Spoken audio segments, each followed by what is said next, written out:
You've been told your whole life that fruit juice is basically fruit in liquid form, just easier to drink and just as good for you. And today we're finding out if that's actually true or if it's one of the biggest health myths still floating around grocery store shelves. This is Food Fight, where two foods go head-to-head and only one walks away as the winner.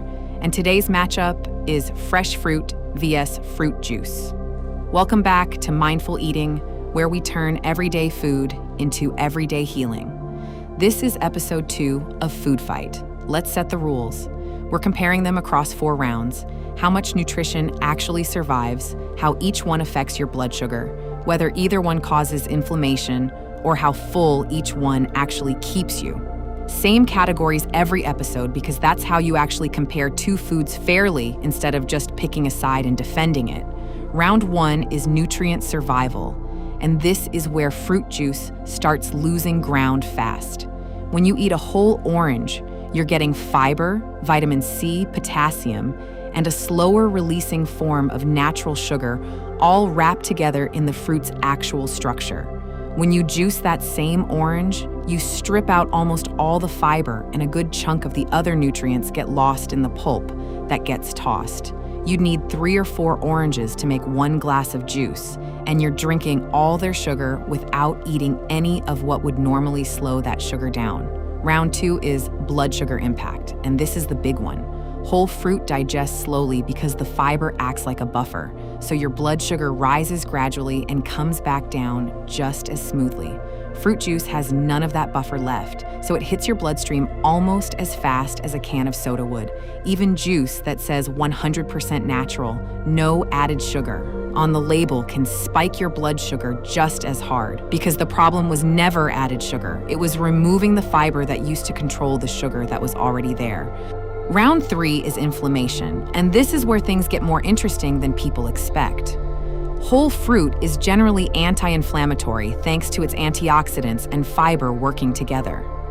Juice, especially when you're drinking large amounts regularly, has been linked to higher inflammation markers over time, mostly because of those repeated blood sugar spikes we just talked about. Spiking blood sugar over and over is one of the more overlooked drivers of chronic inflammation, and juice does this quietly, glass after glass. Round 4 is fullness, and whole fruit wins this one without much of a fight.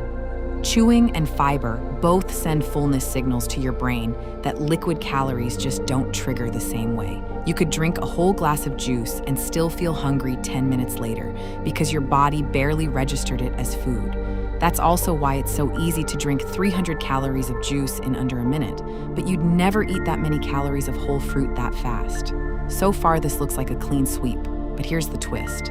Not all fruit juice is created equal, and not all fruit is automatically the safer choice either. Juice that's fresh pressed with the pulp still in it retains meaningfully more fiber and nutrients than the clear filtered stuff you'd grab off a shelf.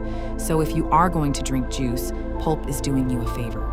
And on the fruit side, some fruits like watermelon or very ripe mango have a high glycemic index even in whole form. So if you have blood sugar concerns, whole fruit isn't a free pass either. It still matters which fruit and how much of it you're eating in one sitting. The verdict: fresh whole fruit wins this fight, mainly because of the fiber it keeps intact, which slows down sugar absorption, keeps you full longer, and reduces the inflammatory spike that juice tends to cause. If you love juice and don't want to give it up completely, keep the pulp in, pair it with some protein or fat like nuts or yogurt to slow the sugar hit, and treat it more like a treat than a daily habit rather than a health drink you're having every morning. Subscribe to our channel Mindful Eating for more interesting videos of